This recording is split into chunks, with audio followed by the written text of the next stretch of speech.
اور وہ جو عظیم الشان خطبہ ہے کہ نبی اکرم صلی اللہ علیہ وسلم نے شعبان کی آخری شب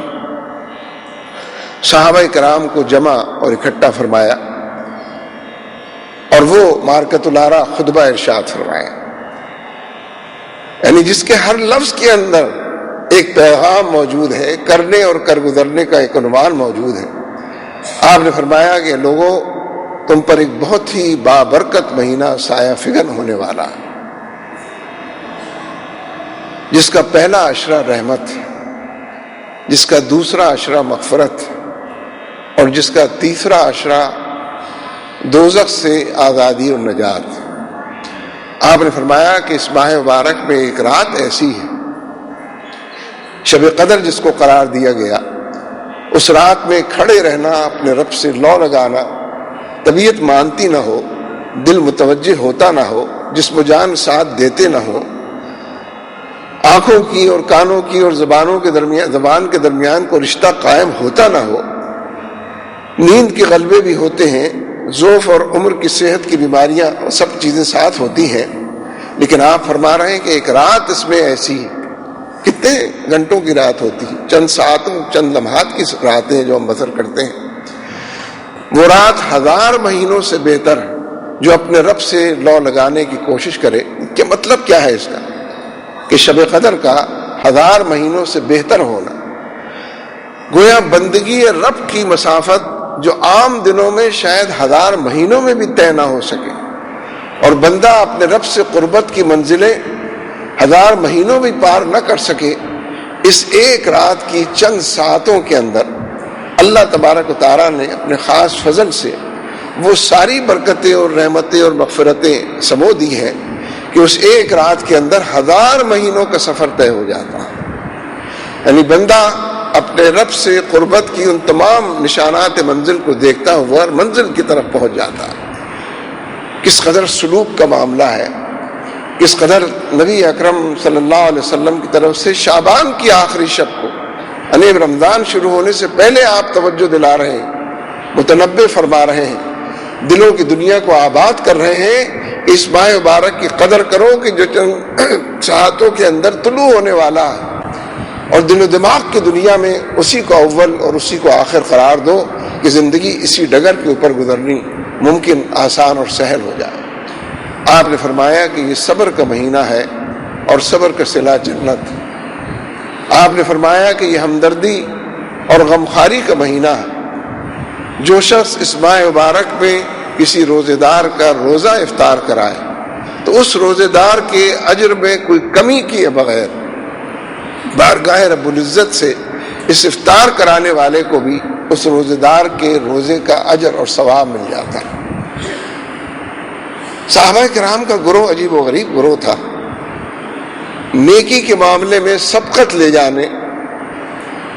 نیکی اور خیر کا کوئی عنوان ترک نہ کرنے، چھوڑ نہ جانے، اس تک پہنچنے کی ایک سبیل، ایک آرزو، ایک تمنا، ایک مسلسل خواہش موجود تھی۔ حضرت سلمان فارسی راوی ہے نا اس خطبے کے، اس حدیث کے، انتہائی گئے گزرے، قسم پرسی کا عالم، سارے صحابہ کی ایک ہی کیفیت تھی، بے قرار ہو گئی یہ بات سن کر، اور عالم بیتابی میں نبی اکرم صلی اللہ علیہ وسلم سے دریافت کیا کہ حضور آپ یہ کیا ارشاد فرما رہے ہیں کہ ہم اگر کسی روزے دار کا روزہ افطار کرائیں تو اس کے اجر میں تو کوئی کمی ہوگی نہیں، اس کو تو روزے کا اجر ملے گا، اس نے تو روزہ رکھا ہے، لیکن جو افطار کرائے اس کو بھی اس کے روزے کا اجر ملے گا۔ اور حضرت سلمان فارسی رضی اللہ تعالیٰ عنہ فرماتے ہیں کہ ہم نے پوچھا کہ حضور تو ہم جیسے گئے گزرے لوگ، حالات کے ستم رسانی کی شکار لوگ، جنہیں اپنی افطاری کا سامان بھی میسر نہیں ہے، وہ بھلا دوسروں کو کیا افطار کرائے؟ تو کیا ہم اس اجر سے، اس عظیم ثواب سے، اس صلے سے اور خیر کے اس کام سے محروم رہیں گے؟ دیکھیے کیسی تڑپ ہے نیکی کی طرف جانے کی، کیسی کسک ہے نیکیوں کا انبار لگانے اور دامن کے اندر سمیٹ لینے کی۔ فوراً بول پڑے جب یہ بات سنی ہے اور اپنی کیفیت سے پورے طریقے سے واقف اور آشنا ہے کہ کیا ہم اس سے محروم رہیں گے؟ نبی اکرم صلی اللہ علیہ وسلم نے فرمایا کہ نہیں، اگر تم لسی کی ایک گھونٹ پر، یعنی دودھ کی ایک گھونٹ نہیں کہا، دودھ میں بھی پانی ملا کر لسی کی ایک گھونٹ پر یا پانی کی ایک گھونٹ پر بھی کسی کو افطار کراؤ گے تو اس اجر سے اور صلے سے محروم نہ رہو۔ ہاں، اگر کسی کو دسترس حاصل ہے، کسی کے اندر یہ استطاعت ہے کہ وہ روزے دار کو پیٹ بھر کے کھانا کھلائے، تو روز محشر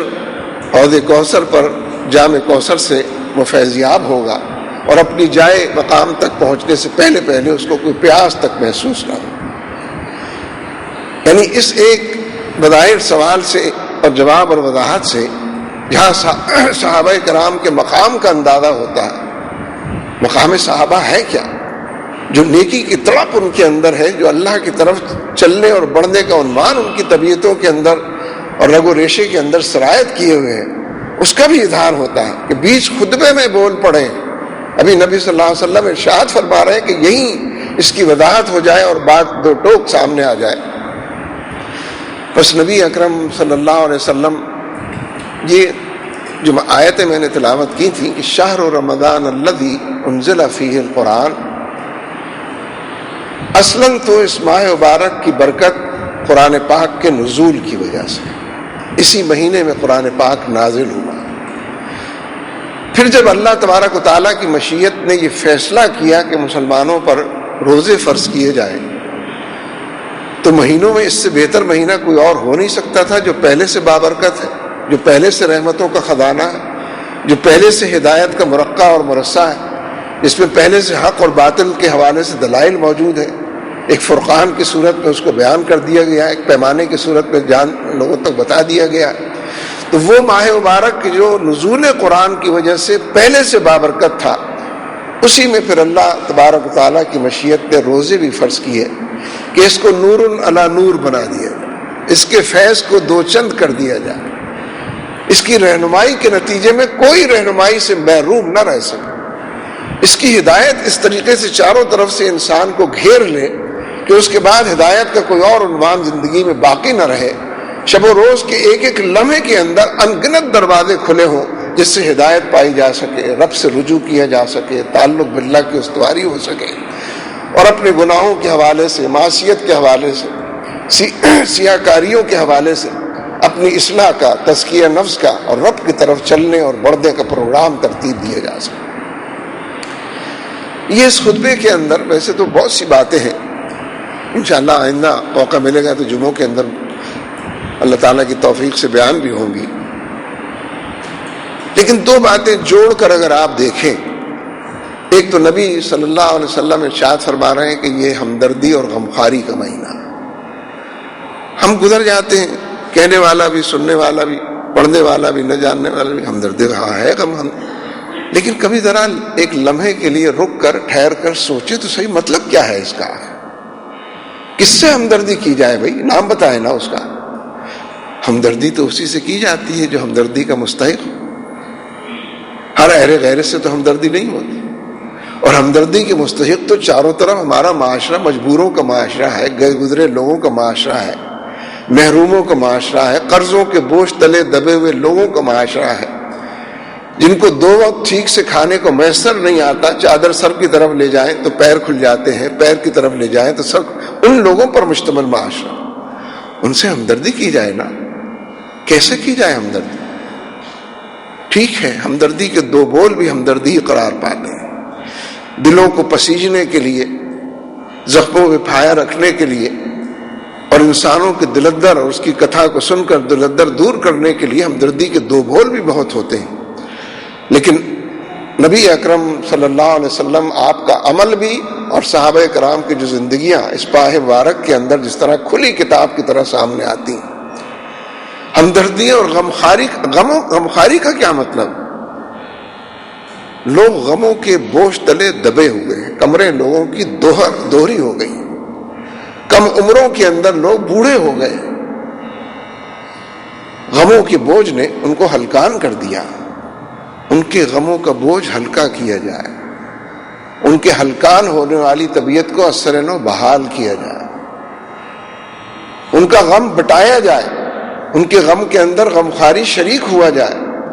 اور اس ماہ مبارک میں اس کے ان گنت مواقعات. لیکن میں ایک دوسری بات سے بھی اس کو جوڑتا ہوں، یہ جو نبی صلی اللہ علیہ وسلم نے فرمایا کہ روزہ دار کا روزہ افطار کرانا. الحمدللہ ہمارے معاشرے میں افطار پارٹی کا اور افطار ڈنر کا ایک کلچر موجود ہے. میں اس پر کچھ نہیں کہنا چاہتا ہوں، اس کو رہنا چاہیے، اچھا ہے، اس کے اپنے فوائد ہیں. لیکن کبھی آپ نے سوچا کہ میں جب افطار پارٹی کرتا ہوں تو اپنے جیسے لوگوں، اور چاہتا ہوں کہ ذرا مجھ سے بھی بڑے اسٹیٹس کے لوگ اگر آ جائیں ذرا افطار پارٹی کو 4 چاند لگ جائیں گے، 5 اسٹار افطار پارٹی. ہر شخص اسی کوشش میں مبتلا ہے کہ 5 اسٹار افطار پارٹی کی جائے. اور معاشرے میں سارے گرے پڑے لوگ ہیں، ہمدردی کے مستحق لوگ ہیں، غمخواری کے حوالے سے سوالیہ نشان بنے ہوئے لوگ ہیں.